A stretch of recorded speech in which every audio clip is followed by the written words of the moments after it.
Hello everyone, my name is Lesh Kumar Jadhav and I welcome you for this wonderful course on education technology.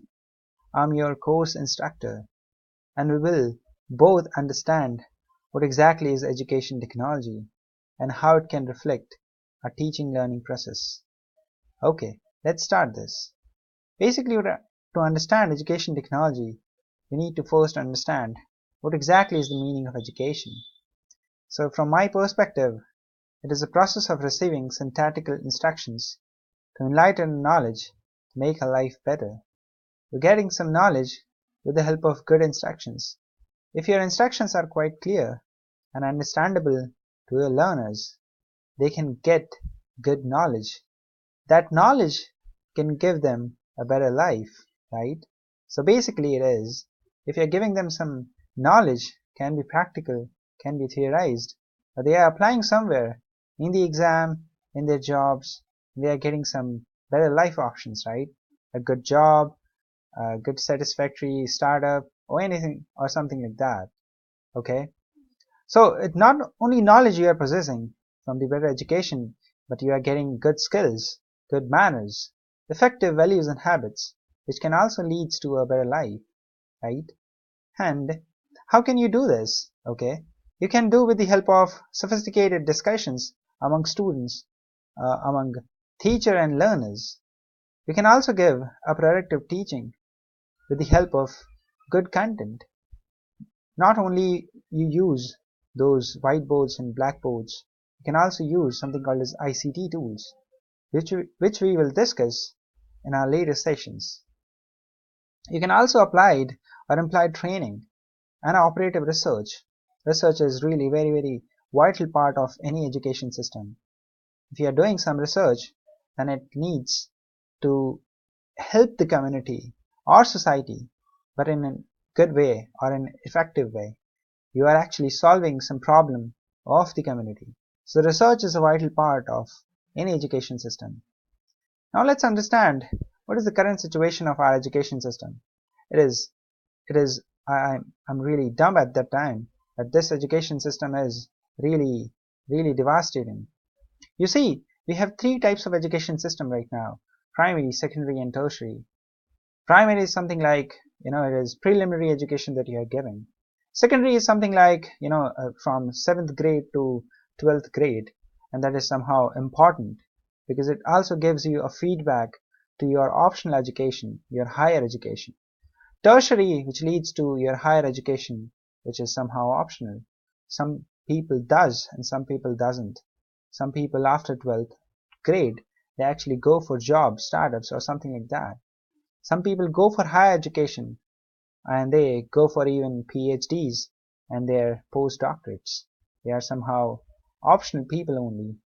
But the thing is, when the number of students are growing in a quite effective manner, okay, your education system, or you can say the institution right now, they are also growing in a very huge number, and that leads to the basically they leads to quantity, but the quality of education is endangered. Okay, they are just filling their seats, but they are not giving you the proper education which is needable at this time, at this point of time, because there are so many people, so many students, so many learners are there.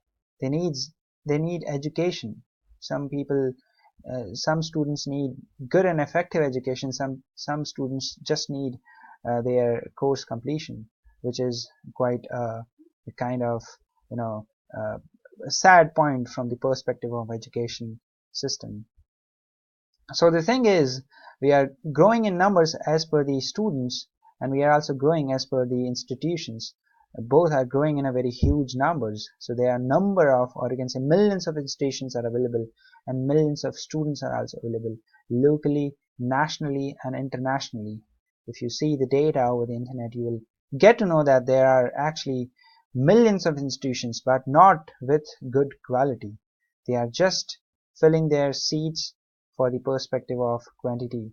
Okay, they are not choosing the good students. They are not choosing a proper version of students that leads or a proper life for them. Okay, they are just filling their seats in a huge number, so that it is basically nothing but education is something like business right now, if I say in a proper words. So you need to think about this situation. You can see this unemployment rates and earning by educational attainment 2017. This is a report that I had. This is basically a graph that I had taken from uh, bls.government website. You can see the unemployment rate, which is basically less than a high school diploma at 6.5. Okay, it covers up to 3.6 percentage. This is basically source is basically the US Bureau of Labor Statistics, and it depends on the current population survey. So they are basically 1.5 unemployment rate at the PhD and the professional degree. But if you go for the lower version, you get to know that high school diploma and some school honor degree, they are in the huge number, right? So this is the problem right now in the education system, which is not quite good. So what is the problem exactly in the current education system, or you can say the points that current education emphasize on? They are working in this manner only. The first thing that every institution is leading is this mandatory attendance. They need 75% or 70% attendance in their classes or in their in their department, which is needable uh, for the completion of their exam or assignment, something like that. It is good, but it is somehow leads to I think it leads to a futile creativity. It's not growing your brain. It's just fulfilling your sheets, nothing else, just attendance sheets. Next thing is the instructors, they are giving less teaching. They are just helping the students to just pass the exam. So if you have, let's say, if I'm having first semester students in my engineering department, okay, what exactly I'm gonna do? I just start my lecture, I complete my 1 or 2 3 chapters, and then again I just give them 20 important questions from 3 chapters which are there in the previous exam, and you just need to clear this 20 questions from 3 chapters, and you're gonna pass your mid-semester exam. Do you think this is an effective education? Do you think you're passing good education to your students? I don't think so. Basically, it leads to an unemployment, because if you just pass those students, if you just try to pass those students, they eventually clear the engineering or the courses that they are enrolled. They come out from their institution when they complete their degrees, they become graduates. Do you think that companies or any other thing they can employ it from? Do you think that company hire them? Do you think that they can build their own startup or something like that? I don't think so, because you dump those students by just giving them chance to pass the exam. You're not making them creative. You're not giving them opportunity to speak up. Okay, so this is basically the very bad point of our education system right now. Third important point you can say is the practicality. You are not giving them the practical options. You are just giving them theorized options. You're taking the notes from the books or over the internet. You're giving just you can say the examples are really lesser than that of the theorized concept. You should have to give some real-time practical examples that so that learner understand that. Okay, just not the theory concept. It should be completely matched up with the practical concept. Okay, the fourth part is basically you are giving some priority to the co-curricular activities and academics. The academics are always going to be higher prior than that of the co-curricular activities. But when you see the era of 80s and 90s, these co-curricular activities are more prior than that of the academics, because these activities leads to good creative. It creates your brain. Okay, it gives you something innovative in your brain that can lead to strong innovations and research, which is right now very needable. So right now the situation is academics are more prior than the co-curricular activities, which is not good. Okay, then the most importantly is the fee structure of the big institutions. As I told you that there are millions of institutions right now. They will give you comfortable things, air-conditioned classes, benches, books, dress, bags, laptops, and every other entities. But they are not giving you the good educations. They are giving you a mirage of good education, but instead they are giving you the comfortableness, just saying that you just stay there, but not giving you the enough fruitfulness of the effective education. Next thing is, they are not using the instructor or the teacher, they are not using the good tools by which teach or the learners can understand. Students never interact with the boring content. This is the basic reason they are not creative in their sessions. They just bored after 25 to 20 minutes and they just sleep at the last bench, or they do their own work, and maybe they are using their mobile, they're playing some games, or they are chit chatting. They are not attentive in your lectures, and this is the basic problem because of boring concepts that we are dealing with. The next thing is competition and comparison, which is also a major point right now.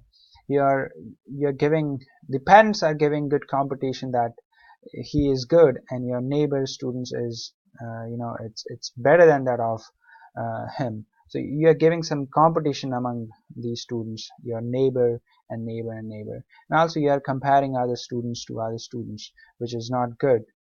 So basically at this particular point of time you need some mentoring thing to encourage your lower grade students, which is also very important.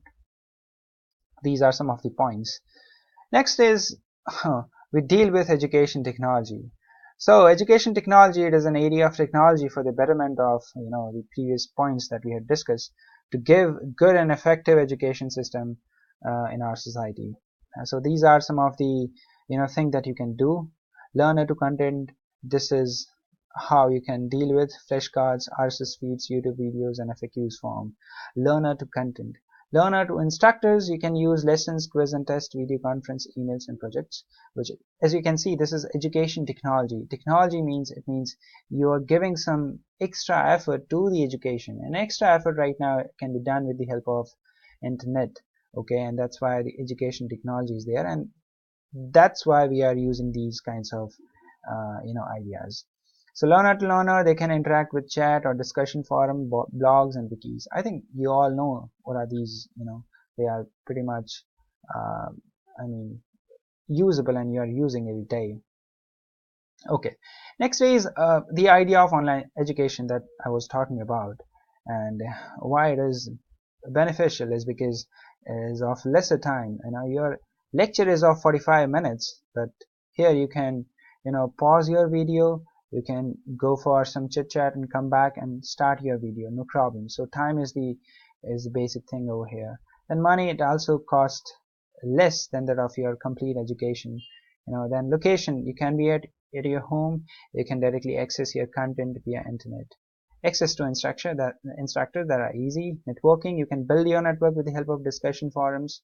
And then learning outcomes, you can have some good grades, certifications, something like that. So this is your online education. And why is it? Because right now, if you see the internet, your semantic web is not in bytes, it's now in exabytes. You have a huge amount of data which can give you some fruitful amount of things. So you just search the internet, you will get anything from there. So that's why we're using online education. Okay, so thank you so much for listening me.